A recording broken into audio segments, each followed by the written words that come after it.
ఓం శ్రీ సాయిరామ్. సర్వదేవతాతీత స్వరూపులు, ప్రేమమూర్తి,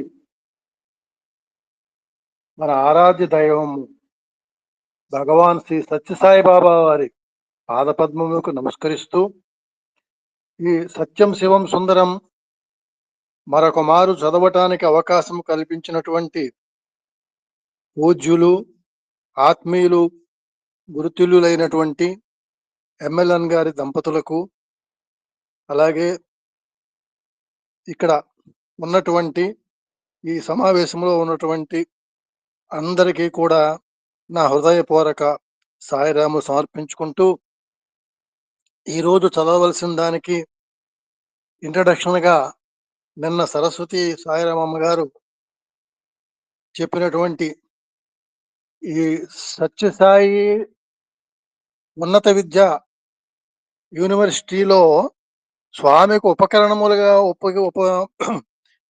సేవ చేసుకున్నటువంటి ధన్యజీవులైనటువంటి వాళ్ళలో ఒకరైనటువంటి చక్రవర్తి గారి గురించి చదివారు. నిన్న ఈ చక్రవర్తి గారు 1980 సంవత్సరంలో నాటికి 20 సంవత్సరాలు ఐఏఎస్గా ఉద్యోగం చేస్తూ సర్వీస్ పూర్తి చేసుకున్నారు. ఆనాటికి ఏపీ ప్రభుత్వానికి ఫైనాన్స్ సెక్రటరీ పదవిగా నిర్వహిస్తున్నారు. వారికి ఆనాటికే భగవన్ మార్గంలో ప్రవేశించాలని ఆయనకు కోరిక కలిగి తాను తన పదవికి రాజీనామా చేసి స్వామి సేవలో కొనసాగాలని చెప్పనేటువంటి అభిప్రాయాన్ని స్వామికి తెలియజేసుకోగా, స్వామి ఇంకా నీకు చాలా సర్వీసు ఉన్నది, చీఫ్ సెక్రటరీ కూడా అవుతావు అని చెప్పినప్పటికీ కూడా ఆయన అంటున్నారు, రిటైర్ అయిన తర్వాత నా ఒంట్లో ఆరోగ్యము, శక్తి ఉండవు, ఉత్సాహము ఉండవు గనక అవి ఉండగానే తమరి దగ్గర తమను సేవించుకోవాలనుకుంటున్నాను అని ఆయన యొక్క మనోభావాన్ని వెలిబుచ్చారు స్వామితోటి. అయితే ఆ ధన్యజీవి ఆర్తితో కూడిన ప్రార్థనకు స్వామి మన్నించి తదుపరి సంవత్సరమే 1981 సంవత్సరంలో ఆయన స్వామి సేవలోకి పూర్తిగా ప్రవేశించడం జరిగినటువంటి సందర్భం. ఎట్టకేలకు 1981 సంవత్సరంలో శ్రీ సత్యసాయి ఉన్నత విద్యా సంస్థ స్థాపనతో శ్రీ చక్రవర్తి చిరకాల నిరీక్షణకు తెరపడింది. చాలా కాలం నుంచి ఆయన స్వామి సేవలో అంకితమైపోవాలనుకొని తపనతో ఉన్నారన్నమాట. భగవాన్ బాబా వారు 1981 సంవత్సరం జూలై నెలలో శ్రీ చక్రవర్తిని శ్రీ సత్యసాయి ఉన్నత విద్యా సంస్థను డీమ్డ్ యూనివర్సిటీగా రూపొందించేందుకు అవసరమైన నియమావళిని తయారు చేసే కమిటీ సభ్యులతో కలిసి పనిచేయమని ఆదేశించారు. కొన్ని నెలల తరువాత ఆయనను శ్రీ సత్యసాయి డీమ్డ్ యూనివర్సిటీ యొక్క మొట్టమొదటి రిజిస్ట్రారుగా నియమించారు. శ్రీ చక్రవర్తికి తాను కోరుకున్నట్లుగా ఐఏఎస్ నుండి ఎస్ఏఐ సన్నిధికి చేరుకునే పదోన్నతిని దక్కింది.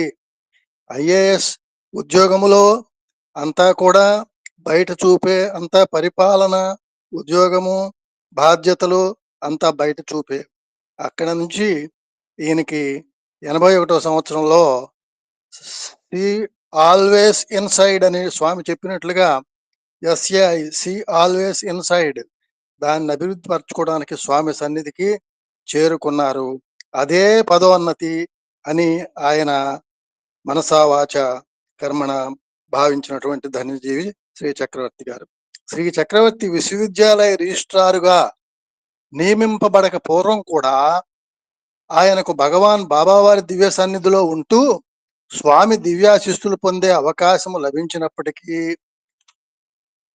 అద్వితీయమైన శ్రీ సత్యసాయి విశ్వవిద్యాలయం యొక్క అద్వితీయమైన ఛాన్సలర్ అగు భగవాన్ శ్రీ సత్యసాయి బాబా వారితో కలిసి రిజిస్ట్రారుగా పనిచేయటం ఒక అపూర్వమైన అవకాశం ఆయనకు కలిగింది.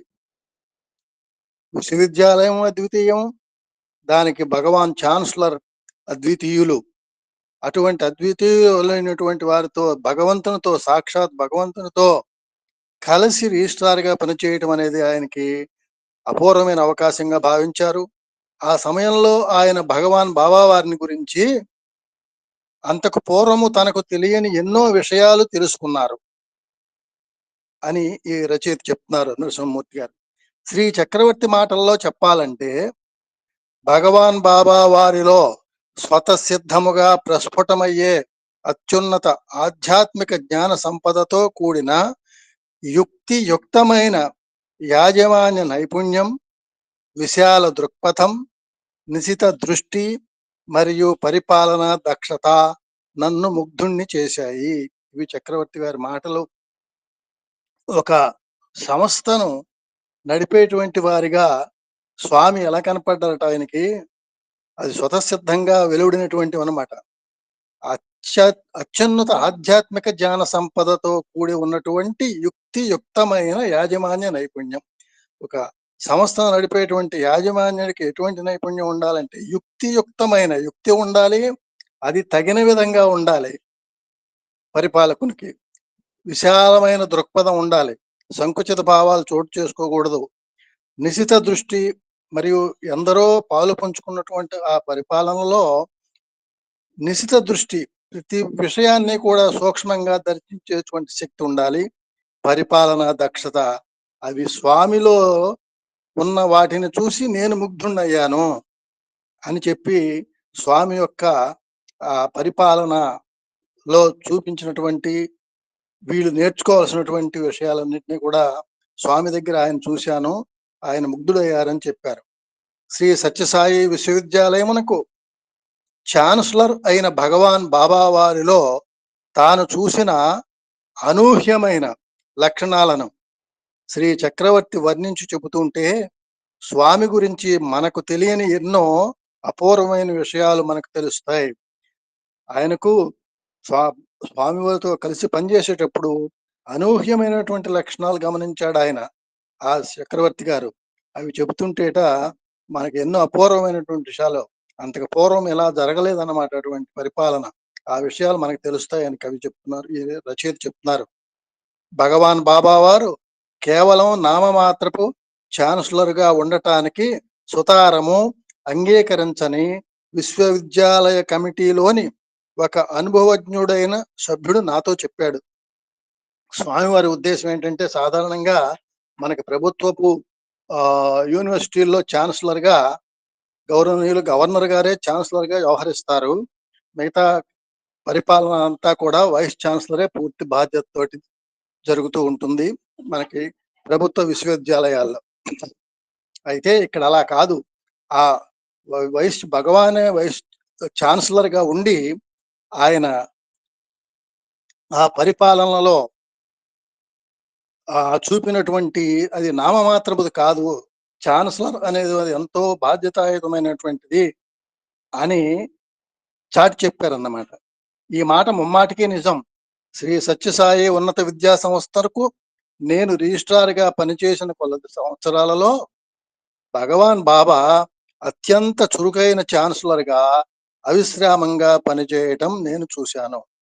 సాక్షాత్ భగవంతుడు ఒక ఛాన్సలర్గా ఆ యూనివర్సిటీని నడిపించడానికి విశ్రాంతి లేకుండా ఆయన సేవ పనిచేశారట. అది నేను చూశాను అంటున్నారు చక్రవర్తి గారు. విశ్వవిద్యాలయ నిర్వహణకు సంబంధించిన అధికారులందరిలోనూ అత్యంత శక్తి సామర్థ్యములతో పనిచేసే వ్యక్తి భగవాన్ బాబా వారే. అందరూ ఉన్నారు, అందరికన్నా కూడా శక్తితోటి సామర్థ్యంతో పనిచేసేవారు భగవాన్ సత్యసాయి బాబా వారు అని చక్రవర్తి గారు చెప్పారు. ఒకసారి chancellor Bhagwan Baba vice chancellor, registrar, Shri Sathya Sai central trust సభ్యులు మరియు అకాడమిక్ కౌన్సిల్ సభ్యులకు స్నాతకోత్సవ సమయంలో ధరించే దుస్తులను కుట్టించి తయారుగా ఉంచమని నన్ను ఆదేశించారు. ఆ రాబోయే స్నాతకోత్సవ సమయంలో ఈ వైస్ ఛాన్సలర్, రిజిస్ట్రార్ గారు, సత్యసాయి సెంట్రల్ ట్రస్ట్ సభ్యులు, అలాగే విశ్వవిద్యాలయ అకాడమిక్ కౌన్సిల్ సభ్యులు అందరికీ కూడా దుస్తులు కొత్తవి కుట్టించి తయారుగా ఉంచమని ఈ నరసింహమూర్తి గారికి ఆదేశించారట. అందుకు గాను నాకు కేవలం కొద్ది వారాల సమయం మాత్రమే ఇచ్చారు. సమయం తక్కువ. విశ్వవిద్యాలయ స్నాతకోత్సవ ఊరేగింపులో రిజిస్ట్రారు పట్టుకోవలసిన వెండి గదను తయారు చేయించడం గురించి కూడా భగవాన్ బాబా స్వయంగా ఆదేశాలిచ్చారు. ఆ స్నాతకోత్సవ ఊరేగింపులో రిజిస్ట్రారు వారి చేతిలో ఒక వెండి గద కూడా ఉంటుందట. దానిని తయారు చేయించడం గురించి కూడా స్వామి స్వయంగా అది ఎలా ఉండాలి, ఇలా తయారు చేయించాలని ఆ గద తయారు చేయించడం గురించి కూడా స్వయంగా ఆదేశాలిచ్చారు. ఈ మీరు చూడలేదు సార్ కదా? నేను చూడలేదు. అంటే మామూలుగా ఫోటోల్లో చూశాను సార్ నేను. Okay, seen lively. అది ఆ రోజు స్నాతకోత్సవం రోజు గద అనమాట అది. ఫోటోలో చూశాను సార్. అయితే ఒక అదృష్టం ఏంటంటే నేను ఒక నిమిషమే తీసుకుంటాను. సేవకి వెళ్ళినప్పుడు అండి సౌత్ లో ఉంటారుగా, చక్రవర్తి గారి రెసిడెన్స్ సౌత్ బ్లాక్ లో ఉంటుంది. అక్కడ నాకు డ్యూటీ పడింది. ఆ డ్యూటీ పడితే ముందే చెప్పారు నాకు, అది అక్కడ చక్రవర్తి గారు ఉంటారు, చాలా సైలెంట్ గా ఉంటుంది, వెళ్ళేవాళ్ళు వచ్చేవాళ్ళు మాట్లాడనేయకూడదు, మీరు జాగ్రత్తగా అబ్జర్వ్ చేయాలి, ఏదో ఇక్కడ కూర్చుంటే సరిపోదు అని కొంచెం భయపడేట్టే చెప్పారు. సరే ఇంకొంచెం అటెన్షన్ గా ఉన్నాం. ఇప్పుడు ఈ సరే చక్రవర్తి గారు ఫస్ట్ ఫ్లోర్ లో ఉంటారు. ఒక రోజున ఒక పని పిల్ల వచ్చి చక్రవర్తి మన సాయిరాం పిలుస్తున్నారు రండి అన్నారండి. ఇంకా నా గుండెలో రాయబడింది. ఏం డ్యూటీ ఏమన్నా సరిగ్గా చేయలేదా ఏంటి, సార్ పిలుస్తున్నారు అనుకుని ఊరికే ఆయన దిగటం కారు ఎక్కి వెళ్ళడం చూస్తున్నా కానీ మనకేం పరిచయం ఉంటుందండి. సరే పిలిచారు అనేసరికి దడ పుట్టింది నాకు.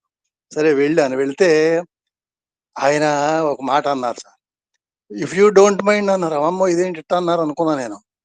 సరే వాట్ సార్ అమ్మన్నా అంటే ఆయన బయటికి వెళ్తున్నారు ఫ్యామిలీ తోటి. వాళ్ళ పాలవాడు వస్తా అట్ట పాల బాటిల్స్ అవి తీసుకొని ఇది తీసుకొని మీ దగ్గర ఉంచండి, వచ్చిన తర్వాత తీసుకుంటాము అని చెప్పడానికి ఆయన ఇఫ్ యూ డోంట్ మైండ్ అని వాడితే నాకు కొంచెం ఆయన యొక్క ఆ సంస్కారం ఆశ్చర్యం వేసింది నాకు. అలా మా తర్వాత 2-3 సార్లు కూడా వాళ్ళ ఇంట్లో కూర్చొని మాట్లాడే అదృష్టం కూడా కల్పించారు. అసలు యాజ్ఞంగా చూడటానికి చాలా కోపంగా ఉన్నట్టుగాను సీరియస్గా ఉంటారు, కానీ మాట్లాడేటప్పుడు చాలా లవ్లీగా మాట్లాడతారు సార్. ఆ సన్నివేశాన్ని అనుభవించాను, గుర్తొచ్చింది. స్వామి అంత నిశితంగా ఈ స్నాతకోత్సవానికి ఆదేశాలు ఇచ్చారు. ఈ మొత్తం వ్యవహారంలో ఒక్క విషయాన్ని కూడా ఆయన మర్చిపోలేదు. కొద్ది రోజులలో జరగబోయే విశ్వవిద్యాలయ, ఇక్కడ సాయిరాం ప్రారంభోత్సవాన్ని పడింది, అది స్నాతకోత్సవాన్ని పడాలనుకుంటున్నాను. విశ్వవిద్యాలయ స్నాతకోత్సవ ఏర్పాట్లను గురించి ఆయన చాలా ఉత్సాహంగా ముచ్చటించారు. స్వామి ఊరేగింపులో ఎవరి తర్వాత ఎవరు నుంచోవాలి కూడా, వేదికపై అతిథులకు, విశ్వవిద్యాలయ అధికారులకు కూర్చునేందుకు ఏ పద్ధతిలో ఏర్పాట్లు చేయాలి, ఇలా అతి చిన్న విషయం నుండి పెద్ద విషయం వరకు అన్ని విషయాలలోనూ భగవాన్ బాబా వారు ఆదేశాలు ఇస్తూ మార్గదర్శకత్వం నెరపుతూ అంతటా అన్ని తానే అయి నిలిచారు. నిశ్చితంగా మనం గనక పరీక్షించినప్పుడు సాక్షాత్ భగవాన్ వైస్ ఛాన్సలర్ గా ఉండి మరి ఇంత చిన్న విషయాలను కూడా శ్రద్ధ తీసుకున్నారంటే మనం చేసే డ్యూటీలో మనం ఎంత శ్రద్ధ తీసుకున్నామో అనిపిస్తుంది. మనకున్న చిన్న డ్యూటీ అయినా కానీ అంత శ్రద్ధ తీసుకున్నామో అనిపిస్తుంది. భగవాన్ బాబా వారు అనేక సందర్భాలలో విశ్వవిద్యాలయ గవర్నింగ్ బాడీ మరియు అకాడమిక్ కౌన్సిల్ యొక్క సమావేశములకు హాజరై తమ దివ్యాశిస్తులను అందించేవారు. ఈ సందర్భంగా 2 విషయాలు నా హృదయ పలకంపై చెరగని ముద్ర వేశాయి. ఒకటి, ఎంతో మర్యాదపూర్వకంగా ఆయన చేసే అతిథి సత్కారములు. మరియు 2, ఈ సమావేశములలో చర్చింపబడే అంశములను అత్యంత శ్రద్ధతో ఆలకించటం. ఒక ట్రైనింగ్ ఈయన చేసి చూపిస్తూ అది ఒక ట్రైనింగ్ కార్యక్రమంగానే అనుకున్నారన్నమాట వాళ్ళు. 2 విషయాలు ఈయన గుర్తుపెట్టుకున్నారు. ఏంటంటే మర్యాద పూర్వకంగా అతిథి సత్కారాలు, రెండోది వీరు చర్చించేటువంటి విషయాల్ని అత్యంత శ్రద్ధతో ఆలకించటం. సాధారణంగా క్రింది వారు మాట్లాడేటప్పుడు అంత శ్రద్ధ చూపించరు పై అధికారులు. కానీ ఇక్కడ స్వామి అత్యంత శ్రద్ధతో ఆలకించడం ఈ 2 కూడా ఆశ్చర్యం కలిగించినవి. ఈ సంస్థల దాని యొక్క అంత ఇంపార్టెన్స్ ఉండాలి అని నేర్పటం అన్నమాట అందులో. ఈ సంస్థల సమావేశములలో స్వామి పాల్గొనడం వలన సభ్యులకు గొప్ప ఆనందము, స్ఫూర్తి లభిస్తాయి. వీరికి స్ఫూర్తి కలిగించడానికి స్వామివారు ఆ విధంగా ఆయన చేసి ఆచరించి చూపించటం. తద్వారా వీళ్ళకి స్ఫూర్తి, ఆనందం కూడాను. సమావేశాలు పూర్తి కాగానే సభ్యులందరూ ముక్త కంఠంతో ఓహ్! ఎంతటి అద్వితీయ ఛాన్సలర్ అని ప్రశంసలు కురిపిస్తారు. గవర్నమెంట్ విశ్వవిద్యాలయాల్లో అసలు ఛాన్సలర్ గారి పాత్ర పరిపాలనలో ఏముంటుందో మనకైతే తెలియదు. కానీ ఛాన్సలర్ అంటే స్వామే. విశ్వవిద్యాలయ ఛాన్సలర్ గా భగవాన్ బాబా వారు పాలక వర్గ సభ్యులందరి అభిప్రాయములు గౌరవపూర్వకముగా స్వీకరించి వాటి యొక్క పూర్వాపరాలు, సాధ్యాసాధ్యములు విచారించి తొందరగా వాటిపై నిర్ణయాలు తీసుకుని వాటిని ఆచరణలో పెట్టడానికి వైస్ ఛాన్సలరు మరియు ఇతర అధికారులకు ఆదేశాలు జారీ చేస్తారు. ఇంతవరకు ఈ స్వామివారు యూనివర్సిటీలో ఈ ఛాన్సలర్ గా ఈ విషయాలన్నీ కూడా మనకి తెలియదు. ఈ సత్యం సింహసుందరం 5వ భాగంలో మనకి ఇంత క్షుణ్ణంగా తెలియజేశారు. ఎంతటి భగవానుడు కార్యక్రమాలు చేయటంలో ఎంత శ్రద్ధని చూపించారంటే ఆ యూనివర్సిటీ అద్వితీయంగా ఉండాలి అనేటువంటిది స్వామివారి యొక్క ఉద్దేశం అనిపిస్తుంది. అనేక సంవత్సరాలుగా ఇతర విశ్వవిద్యాలయాల్లో కారణాంతరాల వలన అమలు చేయబడని సంస్థాగత సంస్కరణలను భగవాన్ బాబా వారి అనుగ్రహం వల్ల మన విశ్వవిద్యాలయ ప్రారంభం నుండి అమలు పరచడం జరిగింది. మనం అనుకున్నట్లుగానే ఇతర విశ్వవిద్యాలయాలు వారు కూడా ఛాన్సలర్స్ ఎలా ఉండాలి, ఏం చేయాలి, బాధ్యతలు ఏమిటి అనేది కూడా మన సత్యసాయి విశ్వవిద్యాలయంలో జరిగినటువంటి ఈ సంస్కరణలను చూసి మిగతా విశ్వవిద్యాలయాలు అందరూ కూడా అమలు చేయడం జరిగింది అని చెప్తున్నారండి. విద్యార్థులు ఈ విశ్వవిద్యాలయంలో విద్యాభ్యాసము చేయడం ద్వారా గరిష్ట స్థాయిలో ప్రయోజనం పొందాలని ఛాన్సలర్ తీవ్రంగా అభిలషిస్తారు. ఈ విశ్వవిద్యాలయంలో చదివిన వారు ఎంత అత్యున్నత స్థాయిలో ప్రయోజనం పొందాలో అంతా పొంది తీరాలి ప్రతి విద్యార్థి కూడా అని ఛాన్సలర్ వారి యొక్క అభిలాష, కోరిక. వయస్సులో బాగా పెద్దవారైనా వైస్ ఛాన్సలర్ శ్రీ గోకాక్ కొత్త ఆలోచనలతో ఉత్సాహంగా పనిచేయడం చూస్తే చాలా ఆనందంగా ఉంటుంది. చాలా పెద్దవారైనా కూడా గోకాక్ గారు ఆ భగవాన్ ఛాన్సలర్ చూపించేటువంటి ఈ శ్రద్ధతోటి దీంతో ఈయన కూడా ఉత్సాహంగా, ఎంతో ఉత్సాహంగా కొత్త ఆలోచనలతోటి పనిచేసేవారట, చాలా ఆనందంగా. అయితే అంతకంటే ప్రోత్సాహకరమైన విషయం ఆ ఆలోచనలను ఆచరణలో పెట్టడానికి chancellor Bhagwan Baba vice chancellor కు స్వేచ్ఛ ఇవ్వడం. ఇది మరొక గొప్ప విషయం అంటున్నారు. ఆయన స్వామి సూచించడం, అలాగే ఈ వైస్ ఛాన్సలర్ వారు ఆచరణలో పెట్టడానికి ఎంతో ప్రోత్సాహంగా ఉండేదిట. ఈయన చెప్పినటువంటి ప్రపోజల్స్ ఏవి అన్నిటినీ కూడా ఓకే అంటూ స్వామి ఎంతో ప్రోత్సహించేవారట. విశ్వవిద్యాలయ నిర్వహణకు సంబంధించి మేము ఎంతో ఉత్సాహంగా నివేదించుకున్న ప్రతిపాదనలను ఛాన్సలర్ భగవాన్ బాబా అంతకు రెట్టింపు ఉత్సాహంతో ఆమోదించేవారు. ఒక విద్యా సంస్థ నడవడానికి ఎంత ఉన్నతమైనటువంటి ఆలోచనలు, ఉన్నతమైనటువంటి కార్యాచరణ, ఉన్నతమైనటువంటి భావములు ఉండాలో మనకి ఈ సత్యసాయి యూనివర్సిటీ దీంట్లో మనకి తెలియజేశారు. ఇక ఆర్థిక విషయాలకు, మనకే కాదండి ఇది లోకానికే తెలియజేసినట్లు, ఇక ఆర్థిక విషయాలకు వస్తే భగవాన్ బాబా సాటిలేని మేటి ఫైనాన్షియల్ కంట్రోలర్. ఏ అంశాలలో ధనము వృధా అవుతోందో, దుర్వినియోగం అవుతోందో ఆయనకు క్షుణ్ణంగా తెలుసు. ఎక్కడ వృధా అవుతోంది, దుర్వినియోగం అవుతుంది ఆయన కనిపెట్టే ఆయనకి తెలుసు, భగవంతుడు కదా.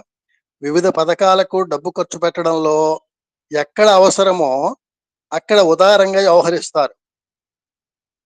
అవసరమైనప్పుడు చాలా ఉదారంగా ఖర్చు పెట్టనిస్తారు. అదే సమయంలో మళ్ళీ మిత వ్యయమును పాటిస్తారు. ధనాన్ని దుర్వినియోగము చేయటం మహాపాపం అనే తన సిద్ధాంతానికి అనుగుణంగా ఆయన డబ్బు ఖర్చు చేస్తూనే మిత వ్యయం పాటిస్తారు. ఇందులో ప్రతిదీ కూడా అక్కడ యూనివర్సిటీకి సంబంధించి స్వామి చేస్తున్నా మన కుటుంబం కూడా మనకి ఒక కుటుంబ యజమానికి ఇది కూడా ఒక యూనివర్సిటీయే. ఇందులో కూడా డబ్బుని ఎలా ఖర్చు పెట్టాలి, ఎలా వృధా చేస్తున్నాం, ఎక్కడ పొదుపు చేయొచ్చు అనేది కూడా కుటుంబంలో కుటుంబ యజమాని తాను చేస్తూ తన కుటుంబంలో వారికి కూడా చెప్పవలసిన అవసరమే అని నాకు ఇది చదివాక అనిపిస్తుంది. తన సిద్ధాంతానికి అనుగుణంగా ఆయన డబ్బు ఖర్చు చేస్తూనే మిత వ్యయం పాటిస్తారు. ఎక్కడా కూడా లోటు కనిపించనివ్వరు. ఇది భగవాన్ బాబా వారొక్కరికే సాధ్యమైన అద్వితీయ లక్షణం. అది లోభత్వం కనపడదు, హుందా ఉంటుంది, ఖర్చు మితంగా ఉంటుంది, అవసరాలకన్నీ తీరతాయి, దుర్వినియోగం ఉండదు, సద్వినియోగం అవుతుంది. అన్నిటికీ మించి విశ్వవిద్యాలయ నిర్వహణలో పొదుపు మరియు జవాబుదారీతనంతో కూడిన వాతావరణం నెలకొనాలని భగవాన్ బాబా అభిలషిస్తారు. ఇంతకీ ఇది దీనికి ఏమిటంటే కారణం పొదుపు, జవాబుదారీతనం రెండూ కూడా అది మంచి వాతావరణం అవుతుంది ఫైనాన్షియల్ భాగంలో. ఏ పని చేసినా అందంగా ఉండాలి, అలాగని ఆడంబరం కూడదు. అందంగానే ఉండాలి, ఆడంబరం ఉండకూడదు. టీవీగా ఉండాలి, విలాసం కూడదు. నిరాడంబరతతో కూడిన ఆనందం, నిరాడంబరతతో కూడిన అందము, ఇది స్వామి సిద్ధాంతము. ఈ సిద్ధాంతంలో ఒక పర్సనాలిటీ మూర్తిమత్వం అంతా కూడా మనకి కుటుంబ పరిపాలనలో కూడా ఇది పాటించవచ్చు, పాటించాలి. టీవీగాను ఉండాలి, విలాసంగా ఉండకూడదు. అలాగే మరి ఆడంబరం ఉండకూడదు, అందంగా ఉండాలి. చక్కటి వాక్యాలు మనకి రాశారండి. ఛాన్సలర్ భగవాన్ బాబా వారు విశ్వవిద్యాలయ ప్రారంభంలోనే సంస్థ నిర్వహణకయ్యే ఖర్చునంతా శ్రీ సత్యసాయి సెంట్రల్ ట్రస్ట్ భరిస్తుందని, కేవలం విశ్వవిద్యాలయ అభివృద్ధి కొరకే విశ్వవిద్యాలయ గ్రాంట్ల సంఘము నుండి ఆర్థిక సహాయం స్వీకరించాలని ఒక విధి విధాన సూత్రమును పాలసీ గైడ్ లైన్స్ నిర్దేశించారు. యూనివర్సిటీ గ్రాంట్స్ కమిషన్ నుంచి యూనివర్సిటీస్ కి శాంక్షన్స్ వస్తాయి. అయితే స్వామి ఒక విశ్వవిద్యాలయ అభివృద్ధికి మాత్రమే తీసుకోవాలి తప్ప విశ్వవిద్యాలయం మెయింటెనెన్స్ అంతా కూడా, నిర్వహణ ఖర్చు అంతా కూడా ట్రస్టే భరిస్తుంది అని చెప్పారు. అక్కడ విశ్వవిద్యాలయ అభివృద్ధి అంటే బహుశా కొత్త కొత్త కోర్సులను ఇన్వాల్వ్ చేయటం అటువంటిది ఉండొచ్చేమో. అంతేకాదు ఎట్టి పరిస్థితుల్లోనూ ప్రభుత్వం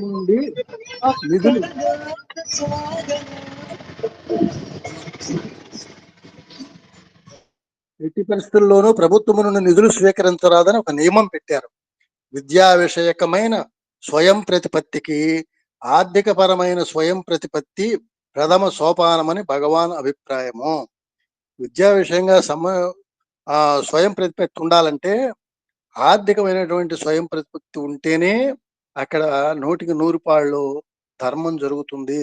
లేకపోతే మరొకరి యొక్క ఆధ్వర్యం దాని మీద రుద్దేటువంటి అవకాశం కూడా ఉంటుంది.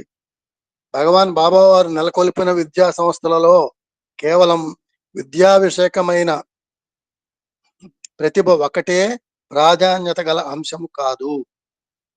ఇది కూడా విద్యాలయాలు వారు నేర్చుకోవాల్సింది చెప్తున్నారు. విద్య ఒకటే కాదు, మార్కులు ఒకటే కాదు, తాము ఏర్పరిచిన ప్రవర్తన నియమావళిని పాటించకుండా కేవలం చదువులో మాత్రమే ప్రతిభ కనబరిచే విద్యార్థులను ఆయన నాకు మీరు తెచ్చుకునే మార్కులు కాదు ముఖ్యం, రిమార్కులు రాకుండా చూసుకోవాలి. విద్య ఒకటే కాదు, మార్కులతో పాటు రిమార్కులు రాకుండా చూసుకోవాలి అని హెచ్చరిస్తారు స్వామి. పరీక్షలలో ర్యాంకులు తెచ్చుకోలేకపోయినప్పటికీ తన ఆజ్ఞలను, ఆదేశాలను ఎల్లవేళలా విడవకుండా పాటించే విద్యార్థులను ఆయన మెచ్చుకుంటారు.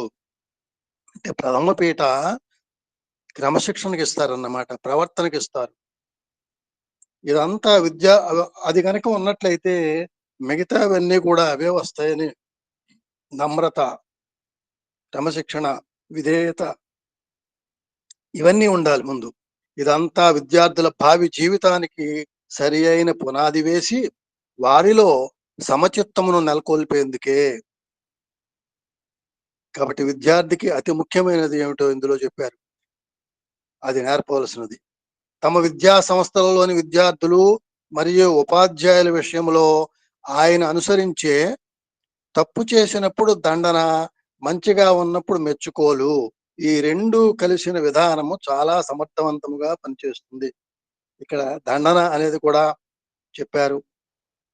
విద్యార్థులు ఉపాధ్యాయులు ఇద్దరి విషయంలో కూడా తప్పు చేసినప్పుడు దండన విధించాలి, మంచిగా ఉన్నదాన్ని మెచ్చుకోవటం వల్ల వాళ్ళకి ఎంకరేజ్మెంట్ కూడా వస్తుంది. ఈ రెండు కలిపినటువంటి విధానం సమర్థవంతంగా పనిచేస్తుంది. దీనిని ఎలా పోల్చారంటే స్వామి, యశోద బాలకృష్ణుని విషయంలో అనుసరించిన ఒక చేతిలో వెన్న, మరొక చేతిలో కర్ర అనే విధముగా అవి వర్ణిస్తారు. నేర్పవలసిందంతా అక్కడ యశోదమ్మ తినిపించాల్సింది వెన్న, ఇక్కడ స్వామి నేర్పించాల్సింది మనకి క్రమశిక్షణ, మూర్తిమత్వము. అలా పోల్చారు. అందుకని దండన అవసరం. విశ్వవిద్యాలయంలో పనిచేసే ఆచార్యులకు భగవాన్ అవతారోద్యమంలో తాము నిర్వహించవలసిన పాత్రను గురించి సరి అయిన అవగాహన పెంపొందించేందుకు గాను సనాతన ధర్మమును తూచా తప్పకుండా పాటిస్తూ ఇతరులకు ఆదర్శప్రాయమైన జీవితమును గడుపుమని ఛాన్సలర్ భగవాన్ బాబా ఉద్బోధిస్తారు. అవతార ఉద్యమంలో ఇది ఒక పాత్ర.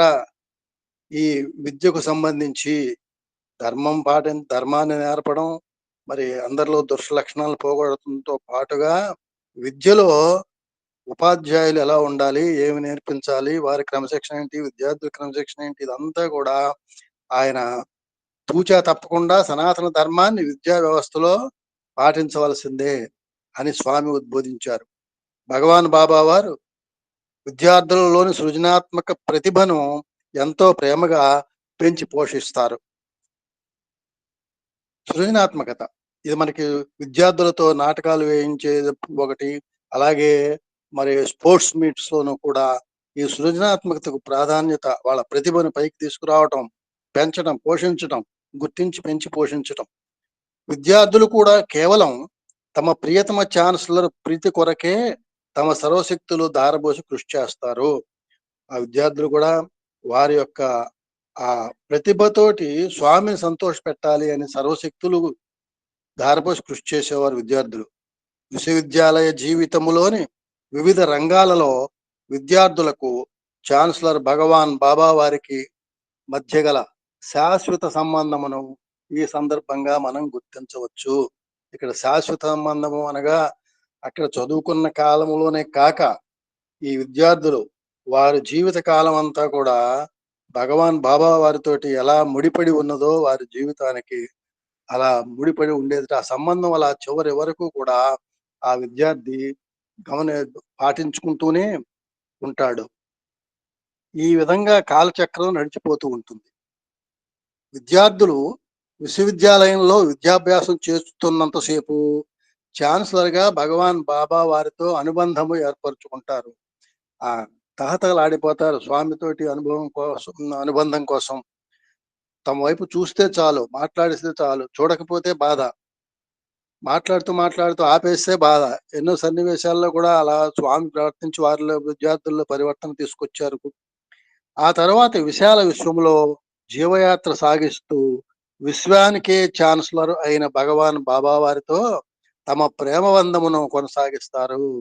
ప్రేమ బంధం ఇక్కడ విశ్వానికే ఛాన్సలర్ భగవాన్, యూనివర్సిటీకి కాదు, విశ్వానికే ఛాన్సలర్ ఆయన భగవాన్ బాబా వారితో తమ ప్రేమ బంధమును కొనసాగిస్తారు.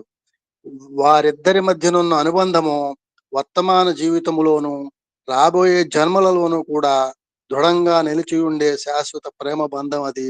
ఇది మనకు పూర్వ విద్యార్థులు ఇచ్చేటువంటి ఆ ఉపన్యాసాల్లోనూ వారి యొక్క పాఠశాలలో విశ్వవిద్యాలయంలో గడిపినటువంటి క్షణాలు, స్వామితో వారి అనుభవాలు అవన్నీ కూడా వారు మనకి చెప్తుంటే వింటున్నాం, సంతోషిస్తున్నాం, ఆనందిస్తున్నాం. మనం అందులో పాల్గొనకపోయినా పాల్గొన్నంత ఆనందాన్ని కలిగిస్తున్నాం. అక్కడ చదువుకున్న విద్యార్థులందరూ కూడా మనవారే, మన మనసులో వారే అనిపిస్తుంది అవన్నీ వింటుంటే. అది ఛాన్సలర్ భగవాన్ బాబా వారి ప్రబోధలన్నీ ఇక్కడ మనది అనుకుంటే ఒకటుంది. నిన్న ఒక పోస్టింగ్ పెట్టారు.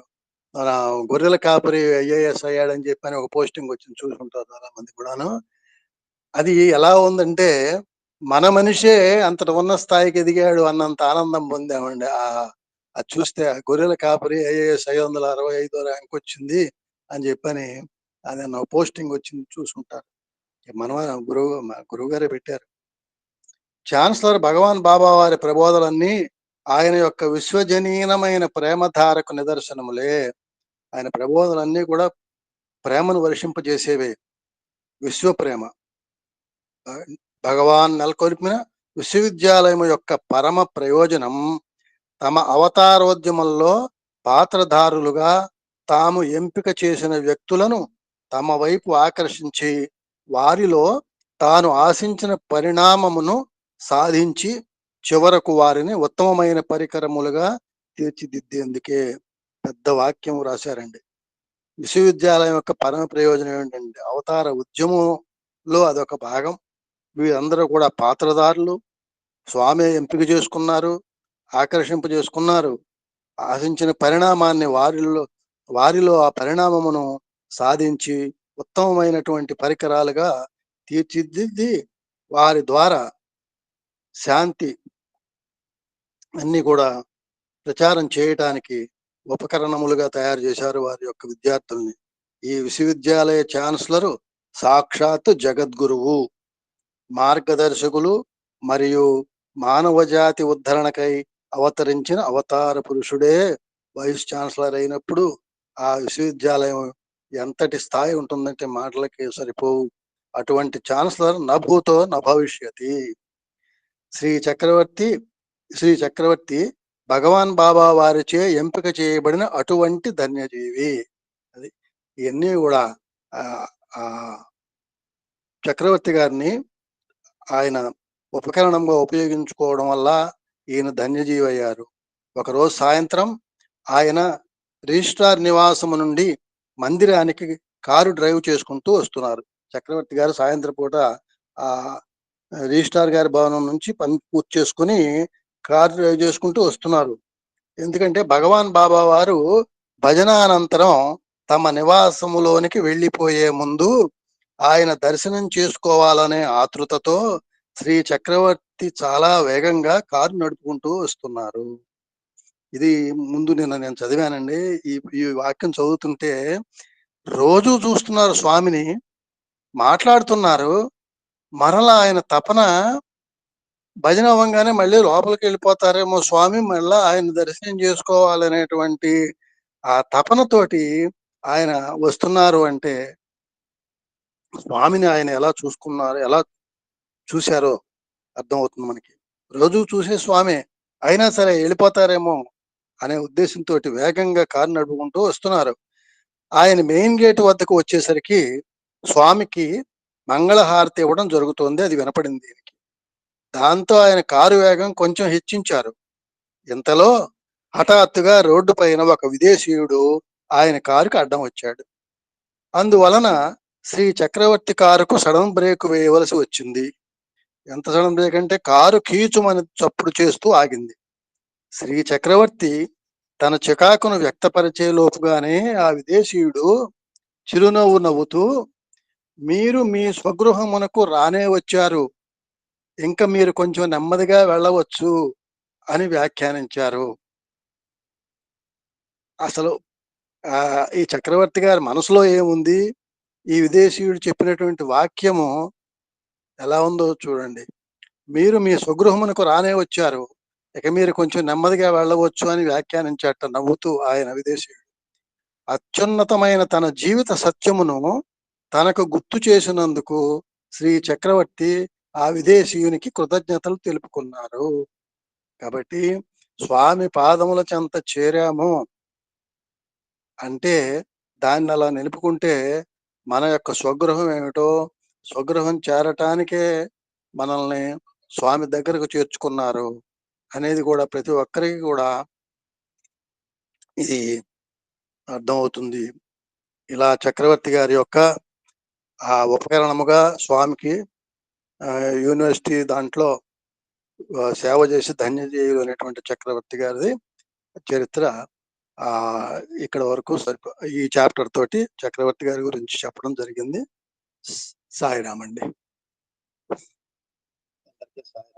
ఈ అవకాశం ఇచ్చినటువంటి గురువు గారు ఎమ్మెల్యన్ గారి దంపతులకు, ఇంతవరకు విన్నటువంటి అందరూ సాయిరాములకు కూడా హృదయపూర్వక కృతజ్ఞతాభివందనలు తెలియజేసుకుంటూ అందరికీ సాయిరాం తెలియజేసుకుంటున్నానండి. సాయిరాం.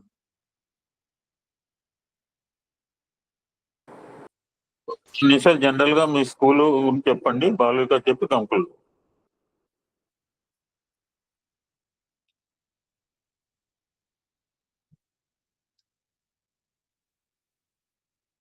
సాయిరాం. ఓకే. ఈ స్వామి నాకు సంబంధం కూడా స్కూల్ ద్వారానే పరిచయం అయిందండి. నేను ఒక స్కూల్కి ట్రాన్స్ఫర్ అయ్యి వెళ్ళినప్పుడు ఆ స్కూల్ దగ్గరలో జస్ట్ ఒక 10 గజాల దూరంలో స్వామి మందిరం ఉన్నది. అది చాలా చిన్న విలేజ్ అండి. స్వామి మందిరం ఉంది. అందరూ కూడా బీసీ ఏరియా అది. అక్కడ స్వామి మందిరం ఉంది. దరిదాపు పెద్ద మందిరమే, ఒక 100 మంది కూర్చోవచ్చు. అక్కడికి నేను వెళ్ళిన తర్వాత ఆ మందిరంలోకి వెళ్ళడం జరిగింది. స్వామి గురించి ఏమీ తెలియదు అప్పుడు. ఆ మందిరంలోకి వెళ్ళటం జరిగింది. వెళ్ళిన తర్వాత అక్కడ నేను ఉపాధ్యాయుడిగా ఉండటం వల్ల ప్రతి వారి యొక్క అన్నప్రాసనలు, తర్వాత అక్షరాభ్యాసము, ఇవన్నీ కూడా అక్కడ చేయించేవారు వాళ్ళు. ఆ విధంగా నేను అక్కడికి వెళ్ళి వాళ్ళతో చేయించుకుంటూ జరిగేది. ఏ పుస్తకాలు తెలియదు స్వామి గురించి, అష్టోత్తరం తెలియదు, అసలు ఏమి తెలియదు. ఓం శ్రీ సాయిబాబాయ నమః అనిపించటం, అది మనకి చేయడం జరుగుతూ ఉండేది. అలా 9 సంవత్సరాలు జరిగిన తర్వాత ఆ 9 సంవత్సరాలు ఆ ఊరు పెద్ద ఒక ఆయన స్వామి దగ్గరికి వెళ్ళొచ్చేవారు. ఎప్పుడన్నా కొద్దిగా చెబుతూ ఉండేవారు ఆయన.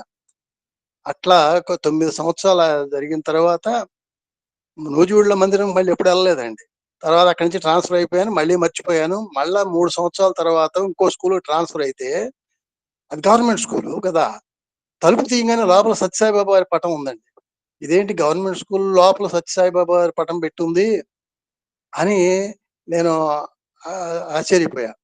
అక్కడ ఆ స్కూల్లో డ్యూటీలో చేరిన తర్వాత ఒక వారం రోజుల తర్వాత ఒక ఆయన వచ్చి, మీకు నేను ఒక పుస్తకం ఇస్తాను, మీకు అభ్యంతరం లేకపోతే ఈ పిల్లలకి చెప్తారా అని అడిగారు.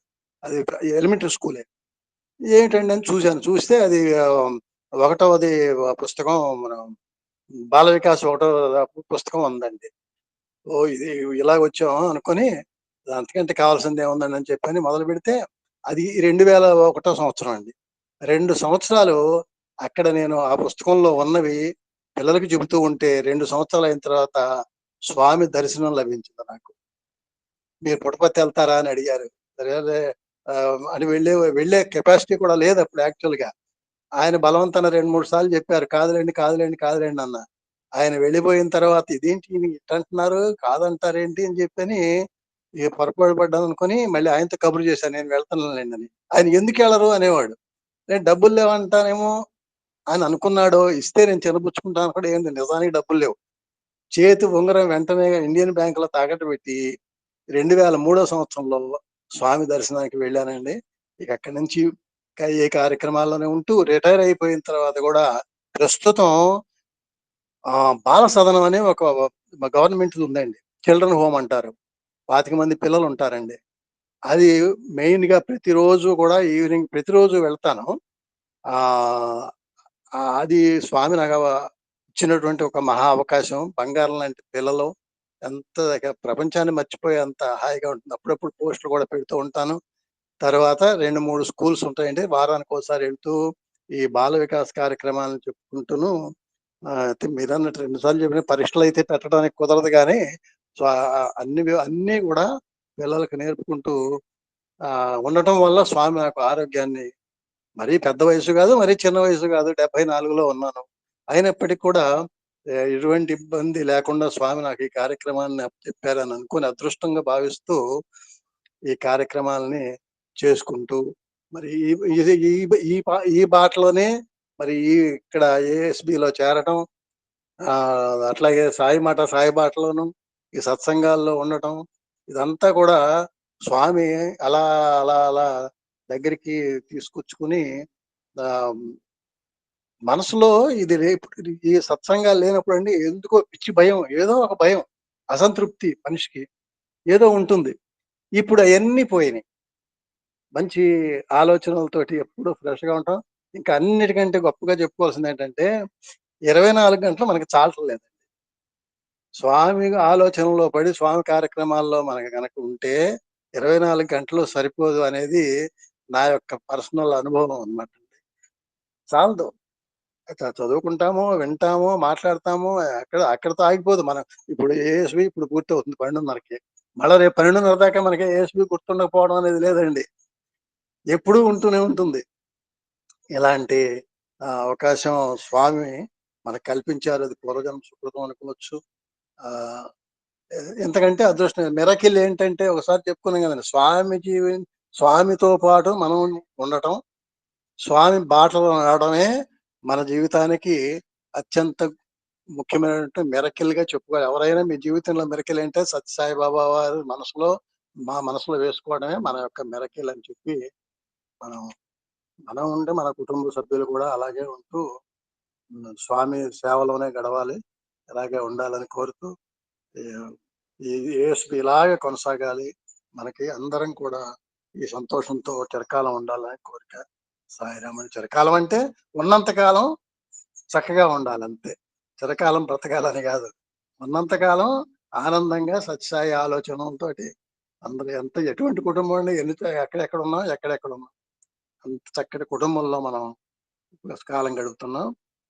ఇందుకు కృతజ్ఞతలు. సాయిరాం. స్వామికి ఎంతో ఎంతో ఇది ఉంటాం, మనం రుణపడి ఉంటాం. సాయిరాం అండి.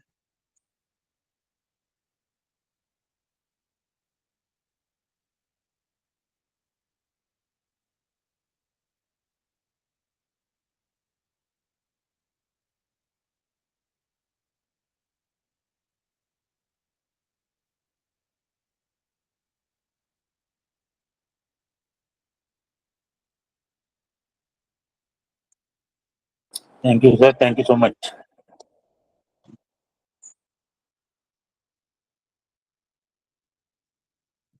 చాలా అద్భుతమైన విషయాలు సత్యసాయి యూనివర్సిటీ గురించి మనం, సత్యసాయి విద్యా విధానం గురించి చాలాసార్లు మాట్లాడాను.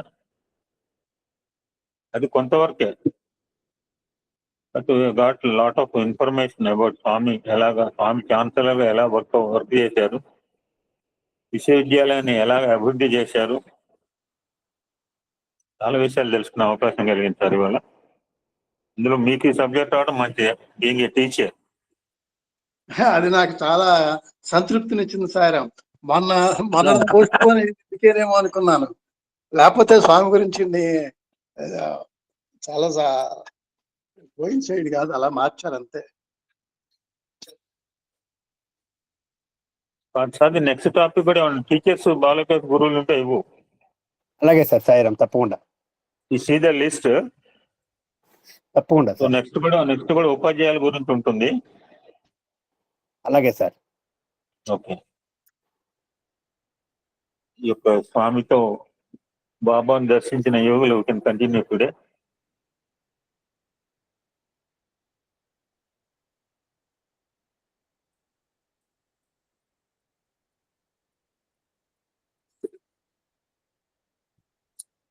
ఈరోజు మనం ముచ్చరించుకోబోయే మహనీయుడు ఈ స్వామి వామదేవ్ మహారాజ్.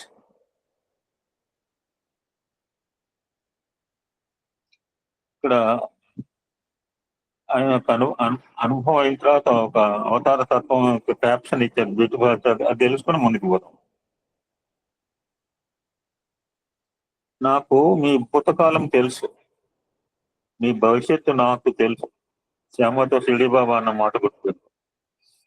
కొంతమంది భక్తులతో కూడా స్వామి అన్న మాట గుర్తుపెట్టుకోండి. చాలా మంది భక్తులు మనం రివ్యూ చేసుకున్నాం.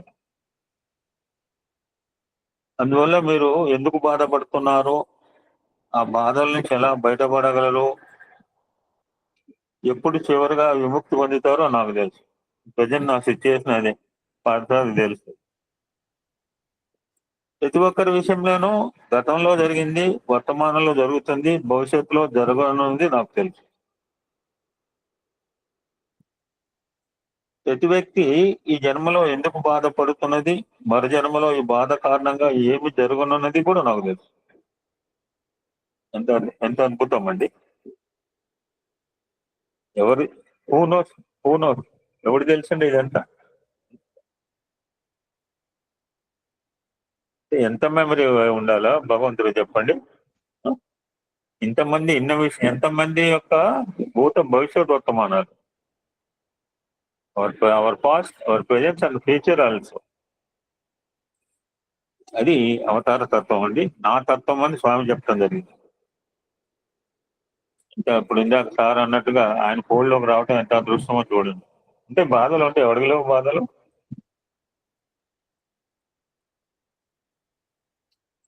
స్వామి వామదేవ మహారాజ్ వయస్సు 106 సంవత్సరాలు. వీరు సద్గుణ సంపన్నులు, తపోదీక్ష తత్పరులు. వీరు వారణాసి క్షేత్రంలో అవధూతగా జీవించడం గడుపుతున్నారు. అవధూత అంటే మనం చాలాసార్లు ముచ్చరించుకున్నాం. వీరు 80 ఇందాక అన్నారు సారు. అంటే బతకడం అంటే ఎక్కువ కాదు, ఉన్నంత బ్రతికంతకాలం హ్యాపీగా బతకడం మాట చెప్పారు. స్వామీజీ కూడా వీరు 80 సంవత్సరాల వయసులో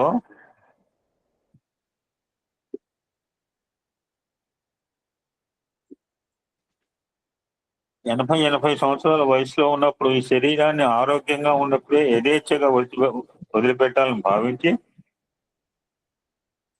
కాశీ క్షేత్రంలో పరమశివుని ప్రార్థిస్తూ గంగా నదిలోకి దూకారు.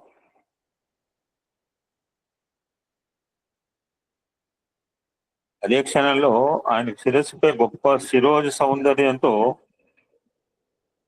ఒక అరుణ వస్త్రధారి అభయముద్రతో ప్రత్యక్షమై అంతలోనే అంతర్ధానమయ్యారు. పైగా వామదేవ మహారాజ్ శరీరం గంగలో మునిగిపోకుండా నీటిపై తేలుతూ వెళ్ళసాగింది.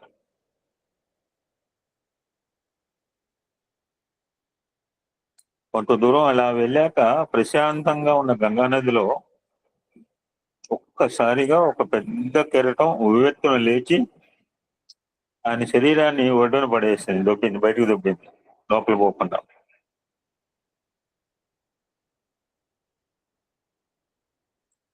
వామదేవ మహారాజు పట్టు వదలకుండా గంగమ్మ ఎక్కడ పడవేసిందో అక్కడే దీక్షగా పద్మాసనం వేసుకుని కూర్చున్నారు. ఎందుకట, మరొక కెరటం వచ్చి లోపలికి తీసుకుపోవాలని ఉద్దేశంతో.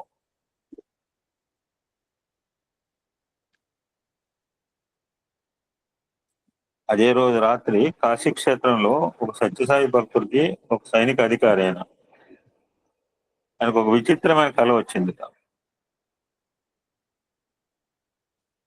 ఏంట కళ అంటే, భగవాన్ బాబా వారు ఒక మహర్షిని ఒడిలో కూర్చునబెట్టుకొని ఆయనకు కొన్ని మధుర పదార్థాలు తినిపిస్తున్నారు. ఇటువంటి మన ఘంటసాల గారి పాదాలు కూడా నొక్కడం జరిగింది. ఎంత ఎంత అదృష్టం అండి. ఆ బెడ్ మీద పక్కన కూర్చోడం కుర్చీ లేకపోతే బెడ్ పక్కన కూడా కూర్చున్నారు. నిన్న మొన్న అన్నారు, చదువుకున్నాం. యాపిల్ కాయలు కట్ చేసి నోట్లో పెట్టారు. ఒక పిల్లవాడికి చేతులకి నీళ్లు పోస్తున్నారు కడుక్కోవడానికి. ఇవన్నీ మనం చూసాం పిక్చర్ కాదు, రియల్ అది. ఆ సైనికాధికారి ఆ దృశ్యం చూసి, ఆహా, ఆ సాధు పురుషుడు ఎంత అదృష్టవంతుడు, కనీసం ఆయన దర్శనమైనా ఆయన సేవ చేసుకుని ధరించవచ్చు కదా అని అనుకున్నాడు.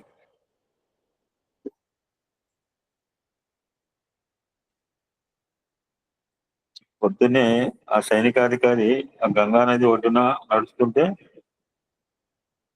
విచిత్రంగా రాత్రి కాలంలో కనిపించిన యోగి పొంగవుడు ఒక చోట ధ్యానం చేసుకుంటూ కనిపించాడు.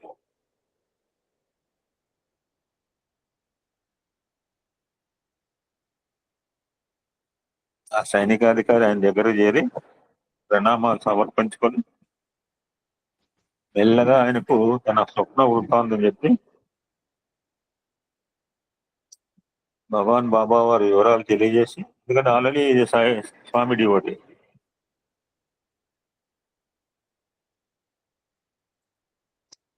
బాబా వారి అనుగ్రహం మీ మీద పుష్కలంగా ఉంది, మీరు అదృష్టవంతులు, మీకు సేవ చేసుకునే అదృష్టం నాకు ఇమ్మని బాబాను ప్రార్థించాను. అందువలనే మీరు నాకు ఉదయం కనిపించారు అని చెప్పాడు.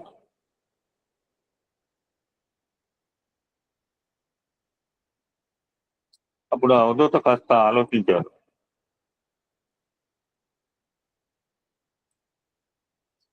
తన గంగలో దూకుతున్నప్పుడు కనిపించిన రూపము ఇప్పుడు ఈయన చెప్తున్న వర్ణన సరిగ్గా సరిపోతుంది. పైగా నన్ను ఈ విధంగా రక్షించింది కూడా ఆయనే అని అనిపించింది.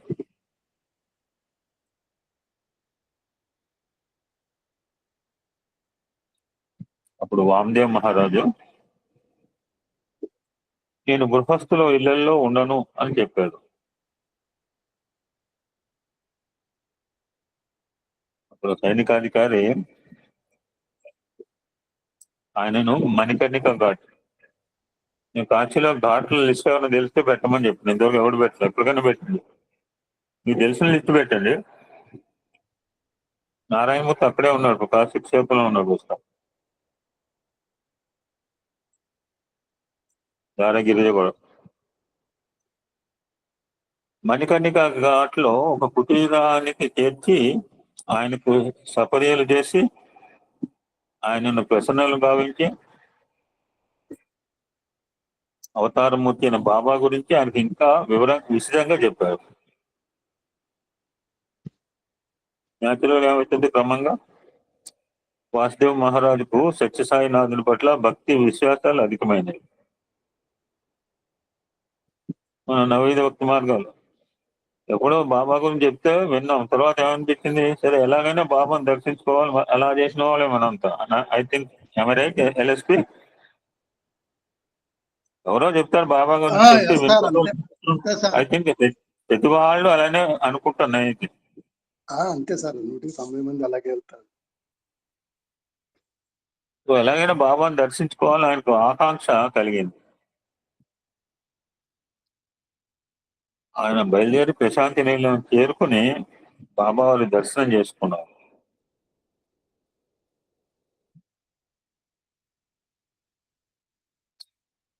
భగవాన్ బాబా వారు చాలాసార్లు వచ్చింది ఈ మాట, నరనారాయణ గుహ అన్నమాట. భగవాన్ బాబా వారు నరనారాయణ గుహ పంపిన 11 మంది అదృష్టవంతులైన సాధకుల్లో ఈ 106 సంవత్సరాల అవధూత వామదేవ్ మహారాజ్ ఒకరు.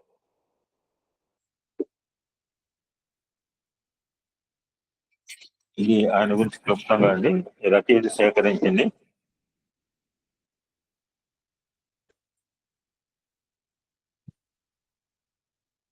ఇంకొక మహనీయుని గురించి ప్రతి ఎక్స్పీరియన్స్ అయిన తర్వాత ఈ అవతార తత్వ ప్రకటన ఒక క్యాప్షన్ ఉంటుంది. ఇక్కడ కూడా అవతార తత్వ ప్రకటన ఏమిటంటే కొన్ని లెసన్స్ అన్నమాట, మనకు అద్భుతంగా క్రోడీకరించారు రచయిత గారు. సాయికి సర్వం తెలుసు, అవతారం యొక్క మాయా ప్రభావం వల్ల ప్రజలు ఇంకా సందేహంలో పడి ఉంటున్నారు. ఫర్ ఎగ్జాంపుల్, సోదరుడైన బలరాముడే నన్ను అర్థం చేసుకోలేకపోతే ఫ్యాంటాస్టిక్ అండి.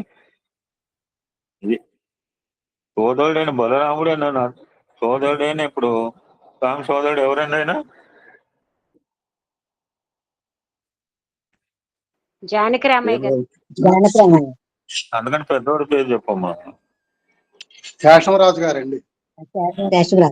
మీరే చెప్పాలి, పంతులు గారు కనుక ఆయన పంతుల పేరు. స్వామిని ఆయన సోదరుడు శేషంరాజు అర్థం చేసుకోలేకపోయాడు. బయట ఉండమంటే నువ్వు లోపల ఎందుకు వచ్చావు నువ్వురా?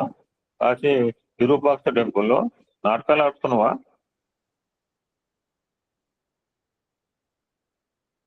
మురళీమోహన్ క్యారెక్టర్ అందులో ఎడిసాయి పత్తిసాయిలు నేను చూశాను. సోదరుడైన బలరాముడే నన్ను అర్థం చేసుకోక లేకపోతే ఇంకా మీరు ఎలా అర్థం చేసుకోగలరు? ఇది బ్యూటిఫుల్ ఎగ్జాంపుల్. నా తత్వం గ్రహించడానికి ఆ బ్రహ్మదేవుడికే సాధ్యం కాలేదు, నీ వల్ల ఏమవుతుంది? కృష్ణుని ఋషులే కనుక్కోలేకపోయారు, ఇందులో బ్రహ్మదేవుడు. కృష్ణుని పరీక్షించడానికి ఇంద్రుడు రాలవాసం కురిపించాడు, బ్రహ్మదేవుడు గోవులు మాయం చేశాడు. ఆ గోవులు సంవత్సరం పాటు ఆయన అందరి ఇళ్లలో గోవులాగా గోపాల్లాగా ఉన్నట్టు. ఎంత డిఫికల్ట్ క్యారెక్టర్ అండి బాబు, ఆలోచించారు. ఒకరోజు మాయం చేయడం కాదు, ఒక సంవత్సరం పాటు గుహలో పెట్టేట. అన్ని గోవుల్లాగా అన్ని గోపాల్లాగా యాక్షన్ చేయడం, మల్టిపుల్ యాక్షన్. ఇప్పుడంటే దశావతారాల సినిమాలాగా.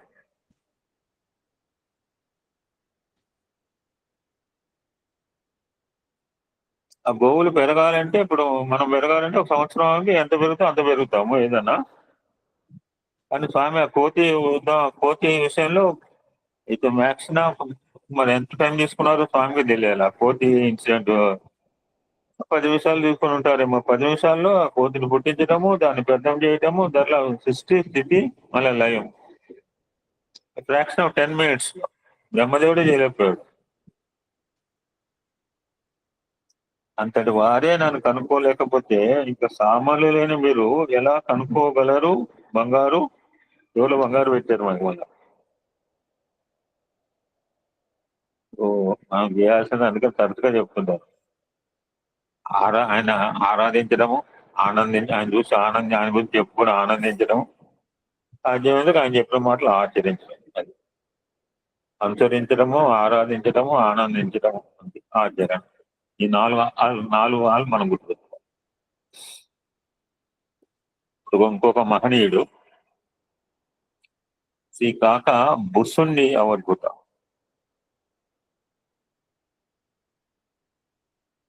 ఇప్పుడు కూడా మళ్ళా మాట వస్తుంది. భగవాన్ బాబా 11 మంది సాధకులను ఎంపిక చేసి వారికి ప్రత్యేకమైన ఆశీస్సులతో పాటు ఏ విధంగా అయితే సూర్యభగవానుడు అక్షయ పాత్ర ఇచ్చాడో వారికి నిత్యము ఆహారం సమకూర్చి ఒక అక్షయ పాత్రను ప్రసాదించి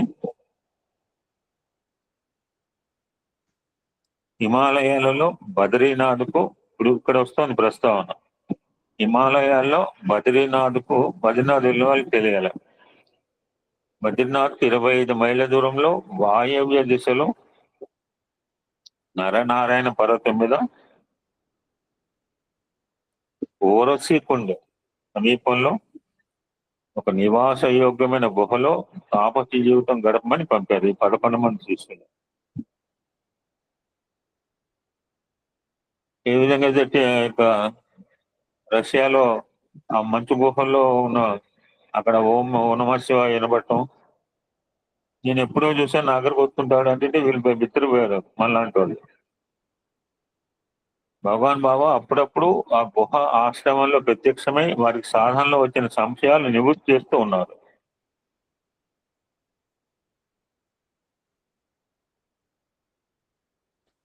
సుమారు 500 లేక 1000 సంవత్సరాల ఆయుష్ కలిగిన సిద్ధ పురుషులు అప్పుడప్పుడు ఈ నరనారాయణ గుహాశ్రమానికి వచ్చి వారితో బాబా గురించి సంభాషించి అక్షయ పాత్రలో బాబా సృష్టించిన ప్రసాదము స్వీకరించి వెళ్తుండేవారు. చూడండి ఎంత ఏజ్ అంటే 500 years. ఇదంతా ఆయన క్రోడీకరించింది, అద్భుత కల్పన కాదండి. ఈ collected the matter from different persons. ఎంత కష్టపడితే ఈ గ్రంథం వచ్చింది సుమన్ బాబు గారు. ఏజ్ ఆఫ్ 500 years 1000 years మహర్షులు రావటం, అటువంటి సిద్ధ పురుషులలో కాకా బుస్సుండి అవధూత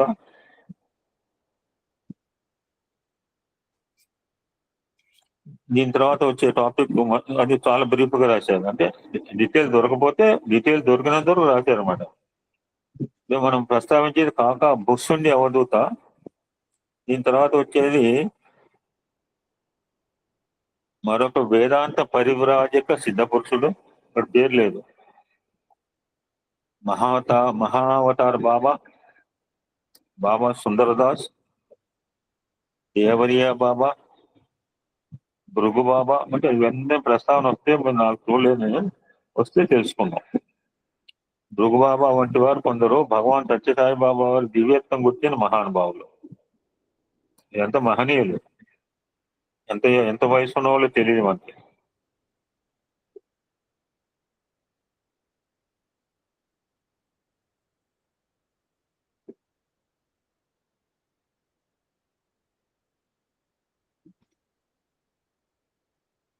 కాక బుస్సుండి అవధూత అనేది వీరి పేరు కాదు. ఈ సిద్ధపురుషుడు హిమాలయాల్లో కాక బుస్సుండి అనే పర్వతం మీద నివసిస్తున్నారని నరనారాయణ గుహలోని మన ఆశ్రమవాసులు వారిని అలా భావన చేశారు.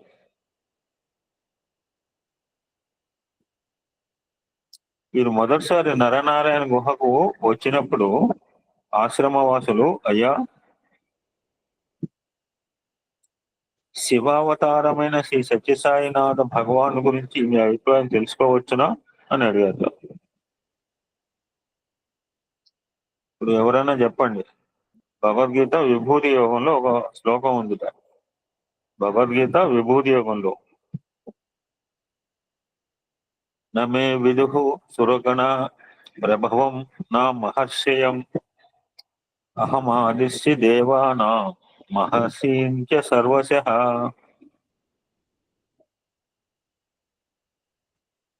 ఈ శ్లోకం చెప్పి కృష్ణ పరమాత్మ అర్జున్తో, అర్జున ఇందాక మనం అనుకున్నాం, నా అవతార రహస్యం దేవతలు ఎరుగరు, ఋషులు ఎరుగరు. What is the reason?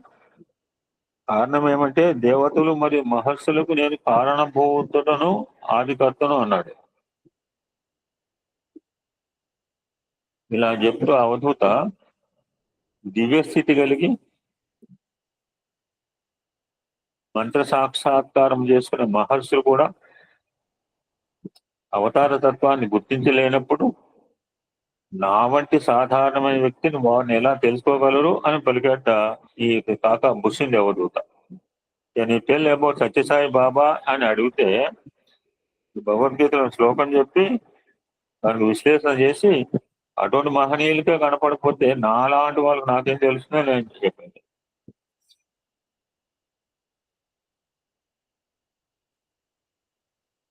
మరి కొన్ని రోజులు గడిచాక ఒకసారి బాబా వారి గురించి సంభాషణ వచ్చినప్పుడు కాక బుస్సుండి అవధూత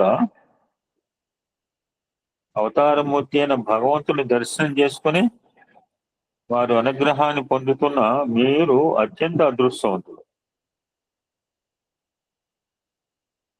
విషయం గుర్తుపెట్టుకోవాలి, దూరం బాగానే ఉంది.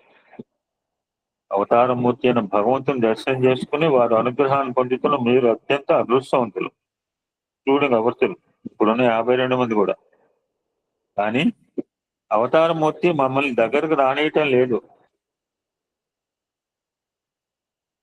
చాలా మంది రావద్దన్నారు స్వామి, మీ దగ్గరే ఉండండి. అవతారమూర్తి మమ్మల్ని దగ్గరకు రానియటం లేదు. ఇటువంటి స్థితిలో వారి ఆశీర్వాదం లభించడం మాకు అసాధ్యంగా ఉంది అన్నాడు ఈ కాక బుస్సుండి అవధూత. So what to understand about this above message, above standard? ఏం తెలుస్తున్నాయి మనం చెప్పేదాకా దాన్ని బట్టి కంక్లూడ్ చేస్తున్నాడు ఈ మాటలతో. ఈ సిద్ధపురుషుల మాటలను బట్టి వీరు సాయినాథుని అవతారమూర్తిగా స్వీకరించారని, వారి అనుగ్రహం కోసం తపన చెందుతున్నారు అని మనకు తెలుస్తోంది, చెప్పక్కర్లేదు అని 2 వాక్యాలు రాసి ముగించాడు రచయిత. ఇందాక అన్నట్టుగా అన్ని అవతారం, ఇందాక అనుకున్న కాక బుస్సుండి అవధూత, మరొక వేదాంత పరివ్రాజక సిద్ధపురుషుడు, మహా అవతార్ బాబా, బాబా సుందరదాసు, దేవరియా బాబా, రుగుబాబు ఇవన్నీ వస్తాయేమో బహుశా. సో నెక్స్ట్ టాపిక్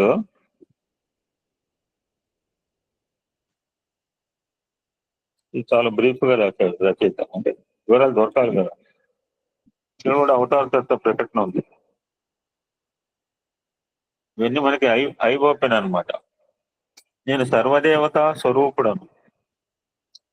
ఈ మానవాళి యావత్తు కలిసి కొన్ని వేల సంవత్సరాలు, చాలాసార్లు మనం వచ్చింది మాట, ఈ మానవాళి యావత్తు కలిసి కొన్ని వేల సంవత్సరాలు అన్వేషించిన నా నిజతత్వం గ్రహించలేదు. ఫర్ ఎగ్జాంపుల్, చేప ఆకాశ స్వరూపాన్ని ఎలా గ్రహించగలదు? క్వశ్చన్ అబౌట్ దిస్ వేదాంత పరివ్రాజక సిద్ధ పురుష.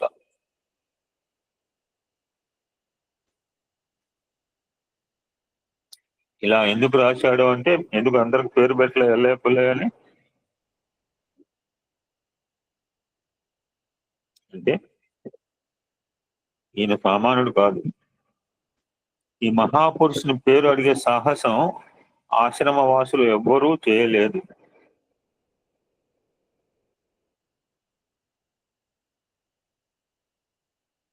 జిఎం లక్ష్మి ఉందా?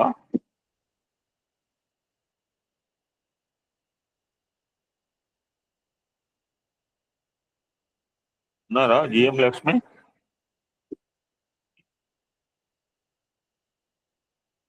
లేదు సార్. నేను ఒక భజన చెప్తాను, ఎవరైనా బాగా పాడేవాళ్ళు చేయండి, ఇక్కడ ప్రాక్టీస్ చేయొద్దు. ఉన్నారు సార్, ఉన్నారు. ఏంటి ఆ భజన అంటే, దానికి రిలేటెడ్ గా ఉంటుంది అర్థం, తర్వాత వస్తాను. గంగాధర హర గంగాధర హర, మంచిగా ఆలోచించండి. ఇలాగా ఒక్కళ్ళే పాడాలి. సో ఈయన పేరు ఎవ్వరు కూడా సాహసం చేయలేదు అక్కడ ఆశ్రమవాసులు. మనకి ఎవరైనా కొత్త వాళ్ళు రాగానే మీ పేరు కనపడుతుంది. ఒక్కోసారి కొంతమంది పేర్లు మనం అంటే ఇప్పుడు నా పేరు ఏం పడుతుందో నాకు తెలియదు. మరి నేనంటే అడ్మిన్ కనుక అడ్మిన్ పడుతుంది. అదృష్టం కొద్ది సూర్యప్రకాశ్ రావు నాకు పడుతుంది. జగదీశ్వరి అని ఉంది, జిఎల్ అని ఉంది వీడి పేరు, శశి ఉంది ఒక పేరు, రాచకొండ అని ఉంది, పద్మ అని ఉంది, ఎం పార్థసారథి. మనం వాళ్ళ ఊరు అడుగుతాం. అంటే ఇక్కడ ఆశ్రమవాసులు ఈయన మీ పేరేంటి అని కొత్త ఆయన వస్తే జనరల్ గా అడిగే సాహసం చేయలేదు. అంటే ఎంత మరి.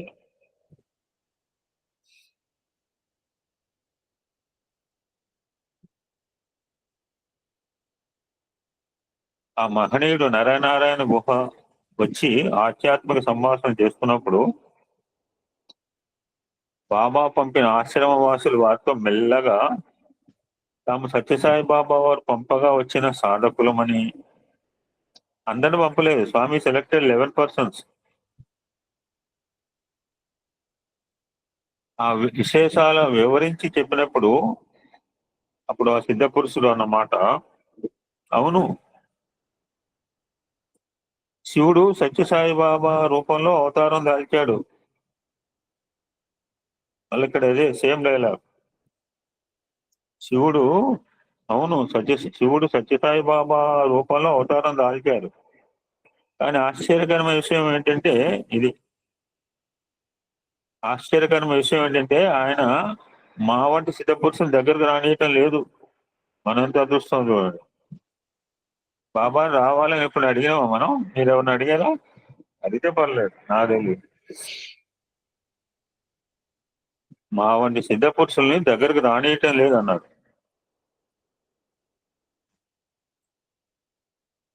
సో ఈ మహనీయుల మాటల్లో కూడా ఏం తేటతెల్లమైంది? What you understand? ఎవరైనా చెప్పగల ఒక వాక్యంలో ఈ ఒక పేరా ద్వారా మనకి ఏం అర్థమైంది? ఆ మహనీయుడు ఏమనుకున్నాడు బాబు? ఎనీబడి?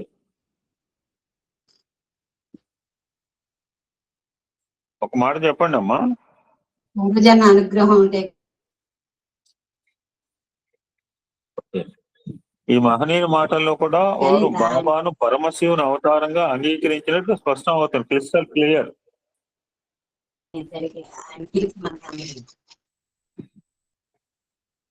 ఇప్పుడు ఎవరైనా పాడండి, గంగాధర హర గంగాధర.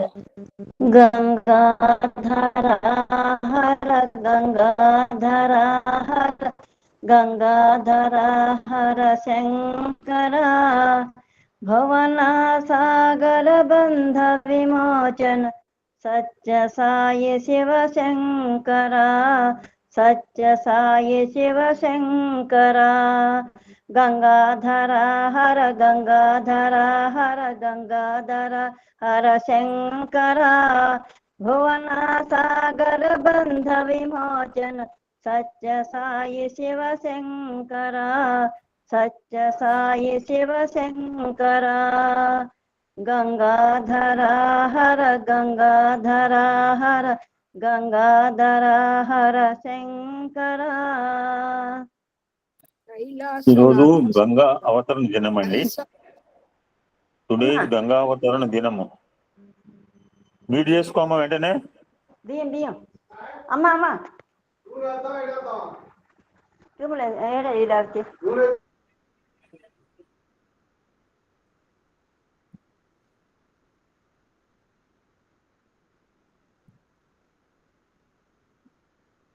ఈ గంగావతరణ ప్రస్థానం ఎక్కడుందంటే వాల్మీకి రామాయణంలో బాలకాండలో ఉంది.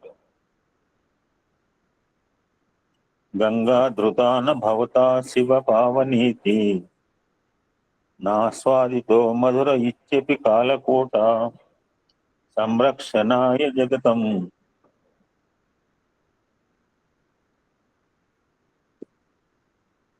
ఎందుకు పోతుందో అర్థం కాదు.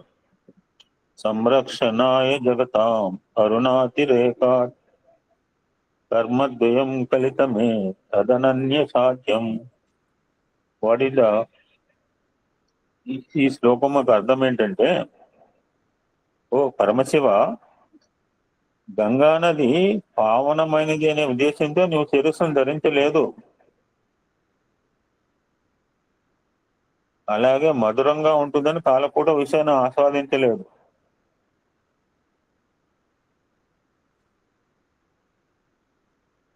నీలగిరివ తత్వం సుప్రీం అన్నమాట పరమశివ. అత్యంత దయతో లోకాలను రక్షించడం కోసం ఇతరులు ఎవరికి సాధ్యం కానీ రెండు కార్యాలు నువ్వు చేస్తావు. గంగ మీద నెత్తిన వేసుకున్నా కాలకూడదు మింగిన అని ఈ శ్లోకాన్ని రాసింది అయ్యప్ప దీక్షితుల వార్త.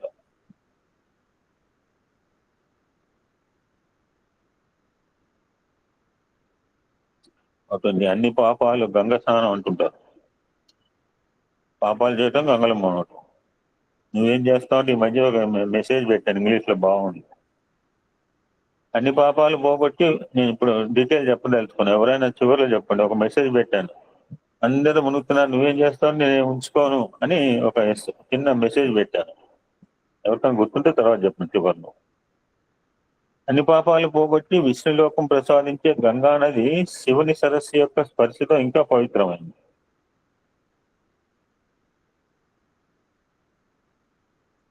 రెండు వాల్మీకి రామాయణంలో బాలకాండలో విశ్వామిత్ర మహర్షి రామలక్ష్మణులకు చెప్పిన ఈ గంగా నది అవతరణ ఘట్టం రికలెక్ట్ ఈ రోజు ఈ పరమ పావనమైన రోజున.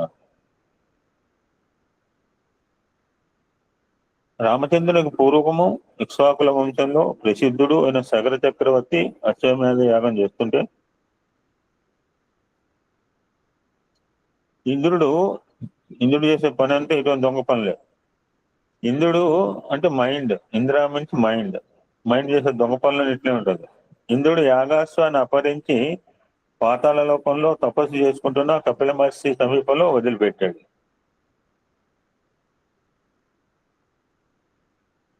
ఈరోజు ఒక్క పిల్లవాడినే కంటున్నారు.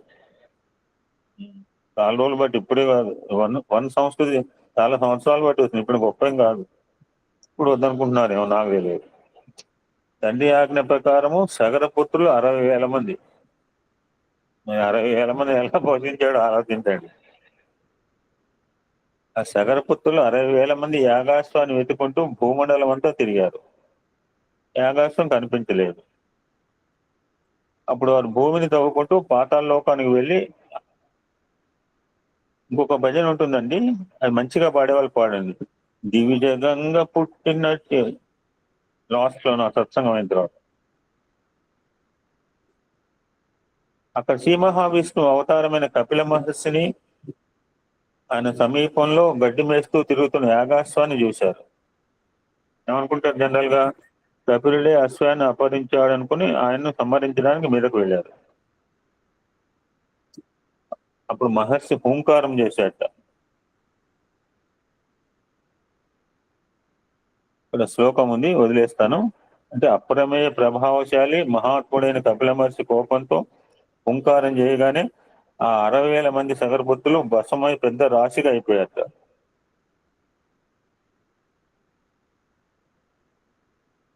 ఆ సగర చక్రవర్తి యొక్క మనుమడు అంశుమంతుడు దిగ్గజముల సహాయంతో అక్కడికి వచ్చి తన పినతండ్రులైన 60,000 మంది సాగర్ల మరణానికి చాలా సంతాపం చెందారు. వారికి జలతర్పణం ఇవ్వాలి అని అనుకున్నాడు. అప్పుడు అక్కడ గరుత్మంతుడు వచ్చాడు. ఈ సాగర్లకు ఆయన మేనమా కూడా అవుతాడు. ఆయన చెప్తాడట అంశమంతునితో, కపిల మహర్షి క్రోధాగ్నికి భస్మైన సాగర్లకు ప్రేతతత్వం వచ్చిందని, మామూలు జలతర్పం చెంబులో నీళ్లు లేదా వాటర్ బాటిల్లో నీళ్లు జలతర్పం వల్ల వారికి ఉత్తమ గతులు కలగవని చెప్పాడు. దేవలోకంలో ఉన్న గంగానది జలాలు ఈ భస్మరాశిని తడిపితే వారికి ప్రేతత్వం పోయి స్వర్గలోక నివాసం లభిస్తుందని ఉపదేశించాడు గరుత్మంతుడు. అంశమంతుడు యాగాశ్వాన్ని తీసుకెళ్లి సగరం చేత యజ్ఞం పూర్తి చేయించాడు. జరిగిన దానికి ఎంతో దుఃఖించిన సగరుడు గంగను ఎలా పూర్తి తేవాలో తెలియక ఆ దిగులతోనే కాలక్రమంలో స్వర్గస్థుడయ్యాడు.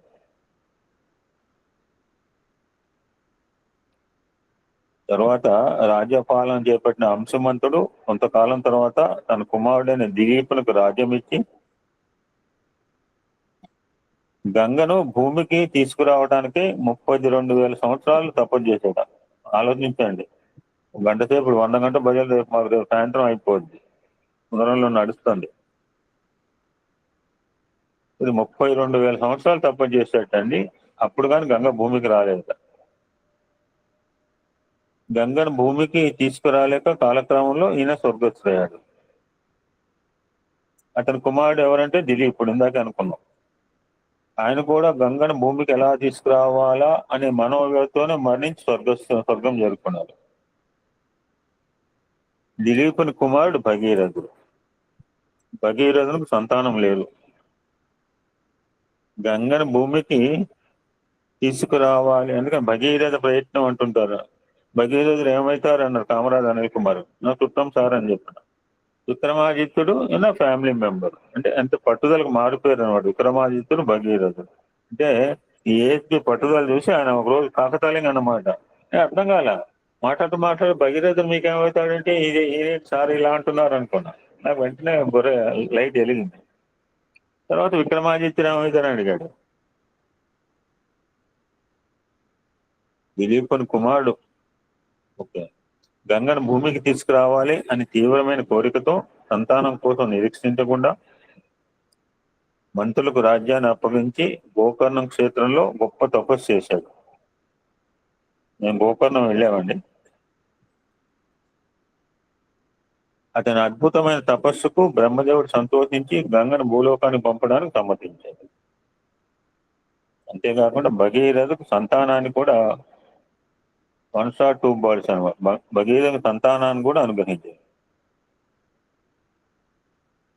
మళ్ళీ అయితే గంగాదేవి స్వర్గం నుంచి కిందికి దిగి వచ్చే వేగాన్ని భూమి భరించలేదు కాబట్టి శివుని గంగని ధరించేందుకు ప్రార్థించమని మళ్ళా. గంగయా పతనం రాజన్ పృథ్వీన సహిష్యతి తాంబై ధారయితం వీరనాణ్యం పశ్యామి గంగాదేవి భూపతన వేగాన్ని పృథ్వీ భరించలేదు నాయన. ఆ వేగాన్ని భరించగల శక్తి ఉన్నవాడు శివుడు తప్ప వేరెవరూ లేరు అని శ్లోకం. బ్రహ్మదేవుడు ఆదేశించినట్లు భగీరథుడు మళ్ళా శివుని గురించి తపస్సు చేశాడు. కపర్దం, యూనిటీ ఆఫ్ థాట్స్, కపర్ది అంటుంటారు.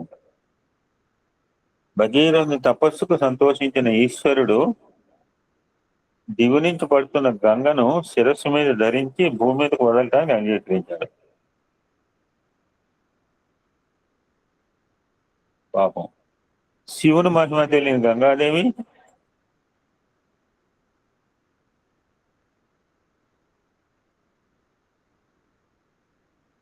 తన వేగంతో శివుని కూడా పాతాళానికి ఈడ్చుకుపోవాలనుకుంది. తతో హైమవతి గంగా సర్వలోక నమస్కృత తదా సాతి మహాద్రూపం కృత్వా వేగం చ దుస్సహం ఆకాశాదాత ప్రదాత్రామ శివే శిరశిర శిష్యతే. సర్వలోక నమస్కృత అయిన హిమవంతుని పుత్రి గంగాదేవి గొప్ప రూపంతో ఎవరు సహింపశక్యంగాని వేగంతో ఆకాశం నుంచి శివే అంటే పవిత్రమైన శివశిరసి శివుని శిరస్సుపైకి అపత దూకింది. గర్వం బాగా ఉంది కదా ఇవరికి. ఆమె గర్వాన్ని పోగొట్టాలనే ఉద్దేశంతో మహాదేవుడు తన జటాజూట మండలాన్ని హిమోత్పరితమంతా పెంచగా అందులో చిక్కుకున్న గంగకు బయటపడటం జరగాలి. భగీరథుడు పరిస్థితి చూడండి. బ్రహ్మదేవుడి గురించి తపస్సు చేశాడు. ఎన్నో సంవత్సరాలు గడిచినా గంగ కనిపించకపోవడంతో భగీరథుడు శివుడి గురించి మళ్ళీ మూడోసారి శివుడు సంతోషించి గంగను బిందు సరస్సు ప్రాంతంలో విడిచాడు. ఆ గంగాదేవి భగీరథుడు దారి చేయగా ఉరకలు వేస్తూ ఆయన వెనుక ప్రవహించసాగింది. పరమ పవిత్రమైన ఆ గంగా నదిలో అందరూ స్నానాలు చేస్తున్నారు.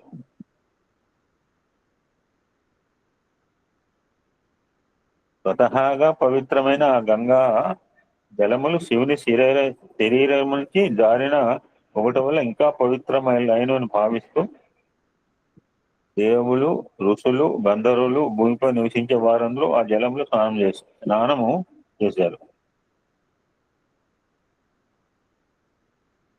ఆ విధంగా ప్రవహిస్తూ ఆ గంగా నది త్రోవలో జహ్ను మహర్షి ఆశ్రమాన్ని ముంచివేసింది.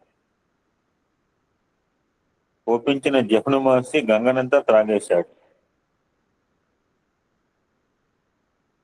దేవతలు, ఋషులు ఆ అద్భుతానికి ఆశ్చర్యపోయి ఆ మహర్షిని స్తుతించారు. ఆ రోజు నుంచి గంగ నీ పుత్రికగా జాహ్నవి అనే పేరుతో పిలువబడుతుంది అన్నారు. జహ్ను మహర్షి సంతోషించి గంగని తన చెవుల ద్వారా విడిచిపెట్టాడు. గంగాదేవి భగీరథుని వెంట పాతాళ లోకం ప్రవేశించింది. ఆ పుణ్య నదీమ తల్లి సగర్ కుమారుల భస్మరాశిని తడిపినంతనే ఆ 60,000 మంది పుణ్యలోకాలకు వెళ్ళారు. ఎంతో పట్టుదలతో ఈ విధంగా గంగాదేవిని భూమికి తీసుకొచ్చిన భగీరథుని పేర ఆనాటి నుంచి గంగాదేవి భాగీరథి అని పిలువబడుతుంది.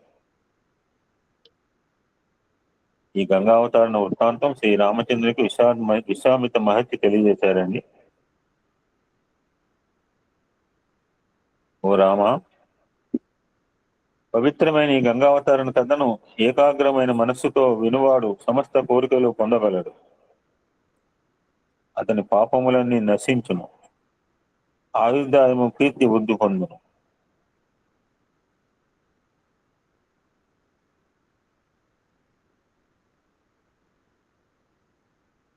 చిన్న ఇతివృత్తం ఉందండి, దాంతో విధంగా తుంగతరంగే గంగే జయ తుంగతరంగే గంగే దూరీకృత పాప సమూహే పూరిత కశ్యప తుత్యగ్రాహి తుంగతరంగే గంగే. గంగా నది, గంగా గీత గాయత్రి. గంగా పరమ పవిత్రమైన నది. ఆ నదిలో స్నానం చేస్తే అన్ని పాపాలు తొలగిపోతాయని మన హిందువుల నమ్మకం.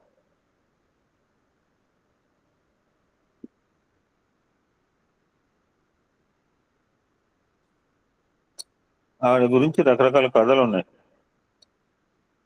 హిమవంతుల పెద్ద కుమార్తె అని, పార్వతీదేవికి సోదరిని, విష్ణుమూర్తి విష్ణు పాదోద్భవం గంగను బ్రహ్మదేవుడు తన కమండంలో తీసుకున్నాడు అని రకరకాల కథలు ఉన్నాయి.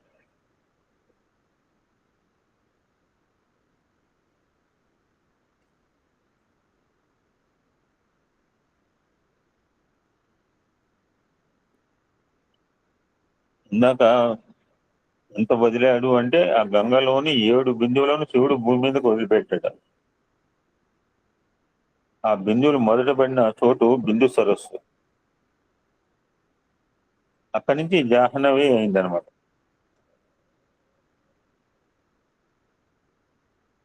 మహర్షి తాగి వదిలిపెట్టడం వల్ల చెవిలోంచి ఆవిడ జాహ్నవి అయింది.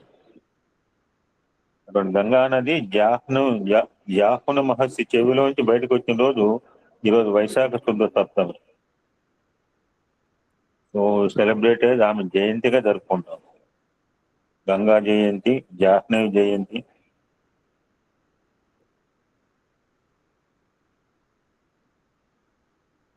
దీన్ని ఈరోజు శర్కర సప్తమి అంటారు, నింబ సప్తమి అంటారు, అనోదన సప్తమి అంటారు.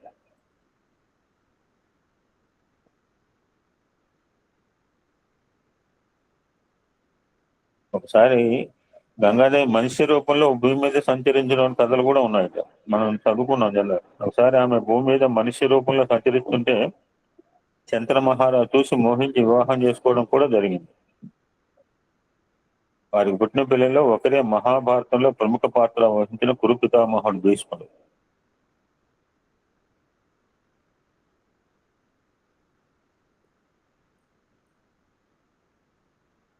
కొంతమంది అనుకుంటారట గంగాదేవిని శివుని భార్య అని కొంతమంది అనుకుంటారట. కానీ గంగను శివుడు ధరించాడు, కానీ ఆమె వివాహం చేసుకోలేదు. ఆమె ఆయనకు భార్య కాదు. మన దేశంలో చాలా నదులు ఉన్నాయి. గంగా నది చాలా దూరం ప్రవహించింది. ఆ నదీ తీరాన్ని ఎన్నో పుణ్యక్షేత్రాలు కూడా ఉన్నాయి. వాటిలో ప్రముఖమైనది కాశీ. గంగా, యమున అంతర్వాహిని సరస్సుతో కలిసి సంగమే త్రివేణి సంగమం. మన పుష్కరం మహాకుంభమేళ అయింది కూడా అక్కడే. పవిత్రమైన కేంద్ర క్షేత్రం.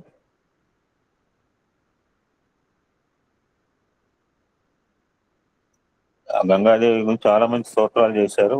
ముఖ్యంగా ఆదిశంకరాచార్యులు ఉత్తుంగ తరంగ అంటూ అద్భుతమైన సంకీర్తన చేశారు. ఓం శాంతి శాంతి శాంతి. సమస్త లోకా సుఖినో భవంతు. లోకా సమస్త సుఖినో భవంతు. ఓం శాంతి శాంతి శాంతి. సాయిరామ్ సాయిరామ్. పాడమ్మా. గంగా స్తోత్రం చెప్పమంటారా? చెప్పు, తొందరగా చెప్పు. దేవి సురేశ్వరి భగవతి గంగే త్రిభువన తారిణి తరళ తరంగే శంకర మౌళి విరాహిని విమలే మమ మతిరస్తాంతవ పద కమలే భాగీరథి సుఖదాయిని మాత తవ జల మహిమా నిగమే ఖ్యాత నాహం జ్ఞానే తవ మహిమానం పాహి కృపామయి మమ జ్ఞానం హరిపద పాద్య తరంగిణి గంగే హేమ విముక్తా తరళ తరంగే దూరీకురు మమ దుష్కృతి భారం కురు కృపయా భవసాగర పారం తవ జలమమలం ఏన ఐపీతం పరమ పదం ఖలు తేన గృహీతం మాతర్గంగే త్వయ్యో భక్తః కిల తందృష్టన్నమయః శక్తః పతితోద్ధారిణి జాహ్నవి గంగే ఖండిత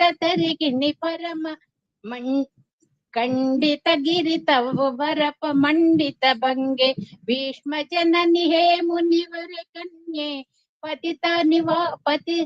పతిత నివారిణి త్రిభువన మధ్యే కల్పతలామివ ఫలదాల్లోకే ప్రణమతి యస్వాన్నవపతి శోకే పారావార విహారిణి గంగే విముఖ యువతి కృత తరకాపాంగే తవ చేర్మాతః ప్రోతస్నాతః పునరపి జననే కోపి న జాతః నరక నివారిణి జాహ్నవి గంగే కలుష వినాశిని మహిమోత్తుంగే పునరసదంగే పుణ్యతరంగే జయ జయ జాహ్నవి కరుణాపాంగే ఇంద్రమకుటమణి జరాజిత చరణే సుఖదే శుభదే భృత్య శరణ్యే రోగం శోకం తాపం పాపం హర మే భవతి కుమతి కలాపం త్రిభువన పారే వసుధారే త్వమసి గతిర్మమ ఖలు సంసారే అలకానందే పరమానందే గురు కరుణామయి కాతర వందే తవ తట నికటే యస్య నివాసః ఖలు వైకుంఠే తస్య నివాసః వరమిహ నీరే కమఠో మీన కిం వా తీరే శరటస్థీనః అథవా స్వపచో మలినో దీనః తవ వహి దూరే నృపతి కులీనః భో భువనేశ్వరి పుణ్యే ధన్యే దేవి ద్రవమయీ మునివర కన్యే గంగాస్తవమిద నిత్యం పఠతి గంగామిదమమలం నిత్యం పఠతి కరో యః జయతి న సత్యం ఏషాం హృదయే గంగా భక్తిః తేషాం భవతి సదా సుఖముక్తిః మధురాకాంత స్ఫటికాభిః పరమానంద కలితలతాభిః గంగా స్తోత్రం మిద భవసారం వాంఛిత ఫలదం విమలం సారం శంకర సేవిత శంకర రచితం పఠతి స్తుతి స్తవ ఇతి చ సమాప్తం సర్వం శ్రీ గంగాదేవి సాయిరామ్ సాయిరామ్ అండి.